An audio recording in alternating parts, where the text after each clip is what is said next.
మా వాళ్ళందరితో కలిసి చూడాలి అని అప్పుడే ఫిక్స్ అయ్యాను. అండ్ ఈరోజు జరిగినందుకు చాలా చాలా సంతోషంగా ఉంది. ఎలా ఉంది?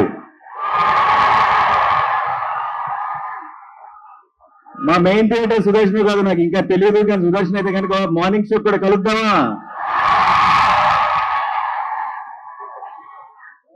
ఒకవేళ ఇదే ఇక్కడే అయితే కనుక డెఫినెట్ గా మీ అందరి మధ్యలో కూర్చొని సినిమా చూడాలనుకుంటున్నాను. అదిరిపోద్ది ఈ మంత్ ఇంటికి. కడుపు నిండిపోయింది, హ్యాపీగా ఉంది. మీ అందరితో కలిసి ట్రైలర్ చూశాను. ఇంకా next target August 29th direct cinema చూడటమే ఫిక్స్ అయిపోయింది అంతే. ఇంకా వివేక్ కూడా రావాలనుకున్నాడు, ఇక్కడికి రాలేకపోయాడు, చాలా పోస్ట్ ప్రొడక్షన్ పనిలో ఉన్నాడు. ఐ థింక్ చాలా టైట్ గా జరుగుతుంది.